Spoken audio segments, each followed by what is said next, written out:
Hello जी। मैं हूं अर्जुन और आप देख रहे हैं अर्जुन दिस साइड। तो आज इस वीडियो में हम लोग देखने वाले हैं कि आत्मनिर्भर भारत जो कि 2020 में लॉन्च किया गया था, उससे उससे हम लोग को 2023 में क्या क्या बदलाव देखने को मिलते हैं।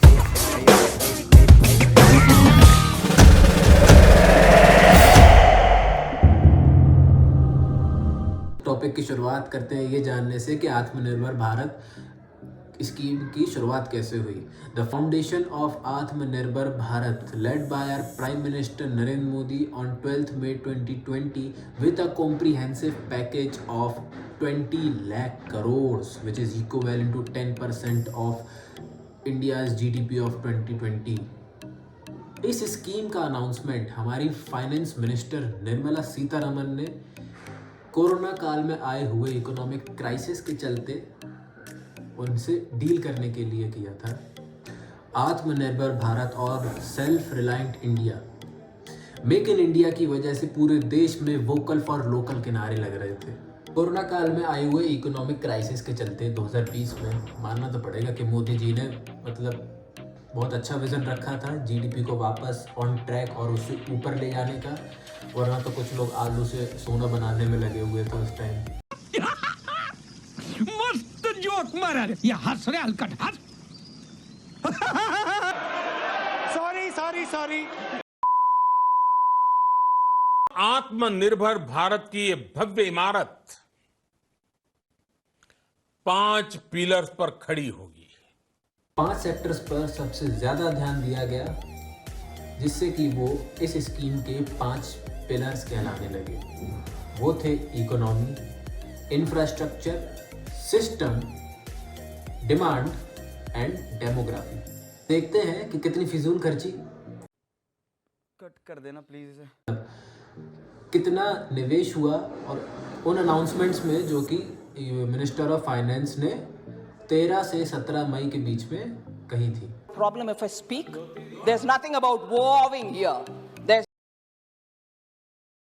का मतलब है कि पहली अनाउंसमेंट ये की गई थी कि 3 लाख करोड़ की लिक्विडिटी बढ़ा दी गई थी with collateral free loans. Pandemic के दौरान 20% of working capital of outstanding credit add करी गई with a concessional rate of interest. इससे जो यूनिट्स मतलब कि जो छोटे छोटे बिजनेस थे वो अपना टर्म लोन चुका सके। This was an opportunity by the government to 45 lakh MSMEs as set up by ECLGS Emergency Credit Line Guarantee Scheme। Loan की आउटस्टैंडिंग लिमिट 50 करोड़ कर दी गई थी, जबकि टर्नओवर की आउटस्टैंडिंग लिमिट 250 करोड़ कर दी गई थी। As you can see on your screen, 12 public banks को, टॉप 24 प्राइवेट बैंक्स को और 31 NBFCs को ECLGS ने अराउंड 1,86,000 करोड़ के फंड ट्रांसफर किए थे। फंड 45,000 करोड़ की फंडिंग दी गई थी by partial credit guarantee scheme 2.0 ताकि NBFCs, HFLs और MFIs फ्रेश फंडिंग दे सके MSMEs को एंड इंडिविजुअल्स को। 25 सितंबर 2020 को बैंक्स ने 25,000 करोड़ का पोर्टफोलियो खरीदा था, जिसमें कि 3,000 करोड़ अभी भी अप्रूवल की प्रोसेस में है।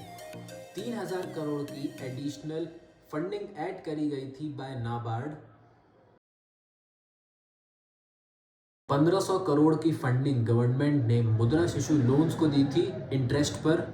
मुद्रा शिशु लोन्स का करंट पोर्टफोलियो 1.6 लाख करोड़ का बैठता है, जिसमें से कि लोन की लिमिट 50,000 रुपए है। 1 करोड़ का कंसेशनल क्रेडिट दिया गया था 2.5 करोड़ किसानों को थ्रू किसान क्रेडिट कार्ड।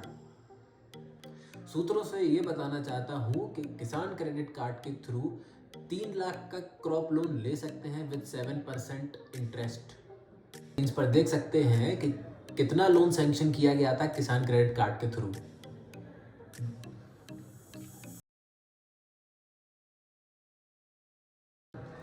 ₹50,000 करोड़ रुपए लिक्विफाई किए गए थे through TDS and TCS tax reduction. ये पॉसिबल हुआ था टैक्सेशन एक्ट को लागू करने से। आप अपनी स्क्रीन पर देख सकते हैं कि 33,53,000 के रिफंड्स हुए थे, जिसका अमाउंट 1,18,000 करोड़ है। Passing of companies amendment bill on 19 सितंबर 2020, जिससे कि कॉरपोरेट्स को बिजनेस करना इजी हो गया था। After the launching of Aatmanirbhar Bharat scheme and all the योजनास रिलेटेड टू इट, हम देख सकते हैं कि फिस्कल ईयर 2022 एंड 2023 में 7.2% का हम लोग को इकोनॉमिक ग्रोथ देखने को मिलती है, जबकि फिस्कल ईयर 2023 और 2024 में 7.6% की इकोनॉमिक ग्रोथ देखने को मिलती है। इसने फ्यूचर का इतना बढ़िया मैप दिया है, जिससे कि अभी एंटरप्रेन्योर एरा आ चुका है और आज देख सकते हैं कि कितने सारे स्टार्टअप्स आ चुके हैं इंडिया में मेक इन इंडिया को सक्सेसफुल बनाने के लिए। आपको इस स्कीम से रिलेटेड कुछ पसंद आया तो कमेंट में बताइए कि वो क्या चीज़ थी जो आपको उस टाइम पसंद आई थी।